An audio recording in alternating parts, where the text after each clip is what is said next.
విజయవాడలో AP JAC Amaravati కార్యవర్గ సమావేశం జరిగింది. సమావేశానికి 28 జిల్లాల నుంచి ఏపీ జేఏసీ అమరావతి సభ్యులు హాజరయ్యారు. కూటమి ప్రభుత్వంపై ఉద్యమానికి ఏపీ జేఏసీ అమరావతి సిద్ధమవుతోంది. చంద్రబాబు సర్కార్పై ఉద్యోగులు విసిగిపోయారని AP JAC Amaravati chairman Bopparaju Venkateswarlu తెలిపారు. 13 మంది సభ్యులతో కమిటీ నియమించామన్నారు. ఆత్మహత్యల సమస్యకు పరిష్కారం కాదన్నారు బొప్పరాజు వెంకటేశ్వర్లు. పిఆర్సీ కమిషన్ వెంటనే ఐఆర్ వెంటనే ప్రకటించాలి. ఐఆర్ని వెంటనే మధ్యంతర వృత్తిని వెంటనే పెండింగ్ డిఎల్ని వెంటనే ఉద్యోగుల ఐక్యత ఐఆర్ని వెంటనే పిఆర్సీ కమిషన్ వెంటనే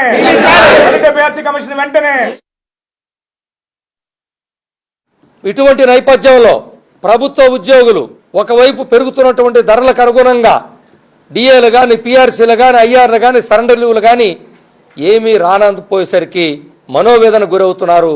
తీవ్రమైనటువంటి అసంతృప్తితో ఉన్నారు. మేము ఈ విషయాల్ని ఎప్పటికప్పుడు ప్రభుత్వం దృష్టికి తీసుకువెళ్తూనే ఉన్నాం, సంప్రదింపులు చేస్తూనే ఉన్నాం. ఉద్యోగులు కూడా ఓపికతో ఎదురు చూస్తూనే ఉన్నారు.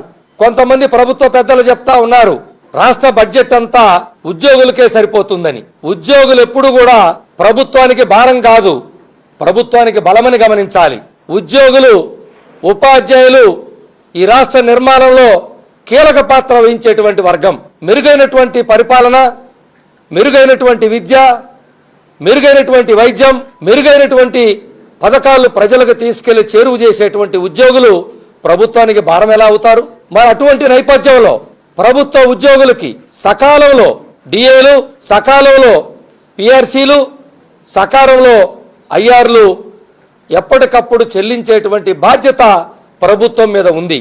కానీ ఎప్పుడు ఇస్తారో ఎప్పుడు ఇవ్వరో తెలియనటువంటి పరిస్థితుల్లో ఎవరో కనీసం బాధ్యతతో మాకు సమాచారం ఇచ్చే పరిస్థితి కూడా లేదు.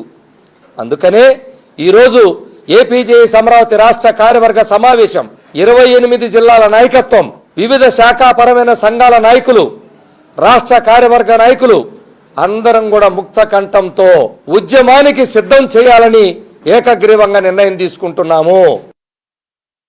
మరి దీనికోసం కలిసి వచ్చేటువంటి ఇతర సంఘాలతో సంప్రదింపులు చేయడం, ఉద్యమ కార్యాచరణ సిద్ధం చేయడానికి ఈరోజు 13 మంది సభ్యులతో ఒక కమిటీని నియమిస్తూ నిర్ణయం తీసుకున్నాం. ఈ కమిటీ మిగిలినటువంటి కలిసి వచ్చే ఉద్యోగ సంఘాలని కలుపుకురావడం, తదుపరి కార్యాచరణ, ఉద్యమ కార్యాచరణ ఎలా చేయాలో సిద్ధం చేయడం చేస్తుంది.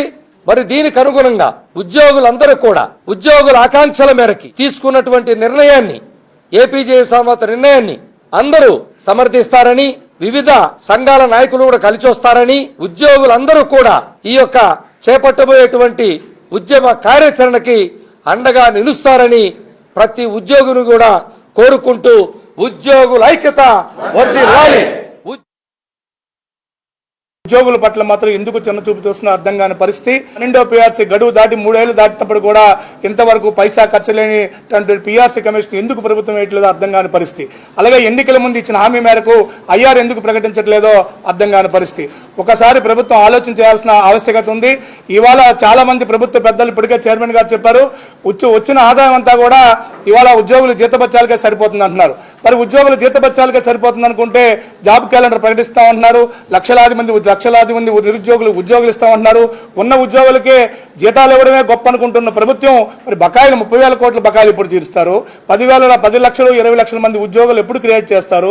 వాళ్ళకి జీతభత్యాలు ఏ విధంగా ఇస్తారో ప్రభుత్వం ఒకసారి ఆలోచన చేయాల్సిన ఆవశ్యకత ఉంది. వెంటనే ప్రభుత్వం ఉద్యోగులు రావాల్సినటువంటి బకాయిలను చెల్లించకపోతే, అలాగే పిఆర్సీ కమిషన్ వేసి ఐఆర్ ప్రకటించకపోతే వెంటనే ఉద్యమ కార్యాచరణ చేపట్టడానికి నిర్ణయం తీసుకోవడం జరిగింది. దానికి ఒక ప్రణాళికాబద్ధంగా ముందుకు పోవాలనే ఉద్దేశంతో కమిటీ ఏర్పాటు చేశాం. ఆ కమిటీ తీసుకున్న నిర్ణయం మేరకు కలిసి వచ్చే సంఘాలతో ఉద్యమ కార్యాచరణతో ముందుకెళ్తాం. డిఏలు సకాలంలో రావాల్సి ఉన్నవి అంటే నిత్యావసర వస్తువులు పెరుగుతున్న దానికి అనుగుణంగా ఇవ్వాల్సిన డిఏలు పెండింగ్ అయిపోయేటప్పటికీ ప్రతి కుటుంబంలో కూడా ఇబ్బందులు ఉన్నాయి. అలాంటిది 6 నెలలకు ఒక్కసారి అంటే జూలై 1వ తారీఖు, జనవరి 1వ తారీఖు ఇచ్చే డిఏ బకాయిలు ఈ రోజుకి 4 డిఏలు పెండింగ్ అయిపోయినాయి. మళ్ళీ రేపు జూలై వస్తే ఇంకొక 5వ డిఏ రాబోతుంది. ఇలాంటి సిచ్యువేషన్ ఉన్నప్పటికీ కూడా గవర్నమెంట్ నుంచి స్పందన రాకపోయేసరికి ప్రతి ఉద్యోగి కూడా చాలా నిరుత్సాహంగా ఉన్నారు. కాబట్టి ఇవన్నీ కూడా డిఏలు కానీ పిఆర్సీ కానివ్వండి, ఐఆర్ కానివ్వండి, ఇవన్నీ కూడా సకాలంలో రిలీజ్ చేసి ఉద్యమ కార్యాచరణ పోకుండానే ఉద్యోగస్తులు సంతృప్తి పరచాలని కోరుకుంటా ఉన్నామండి. పథకాలు ప్రజలకు తీసుకెళ్లి వాళ్ళ యొక్క సాటిస్ఫాక్షన్ లెవెల్స్ ని ఐవీఆర్ఎస్ కాల్స్ ద్వారా తీసుకుంటున్నారు. ఉద్యోగులు ఎలా ఉన్నారు, ఉద్యోగుల సమస్యలు ఏంటి, ఉద్యోగులు ప్రభుత్వం విషయంలో సంతృప్తిగా ఉన్నారా లేదా అన్నది మీరు కూడా ఐవీఆర్ఎస్ కాల్స్ ద్వారా తీసుకుంటే ఉద్యోగుల పరిస్థితి ఎలా ఉన్నది అన్నది మీకు అర్థమవుతుంది.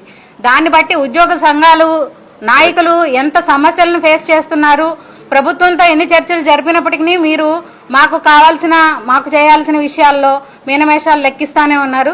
దయచేసి ప్రభుత్వం సంఘ నాయకుల్ని పిలిచి మాట్లాడి ఉద్యోగుల సమస్యలను పరిష్కరించవలసినదిగా కోరుకుంటున్నాను.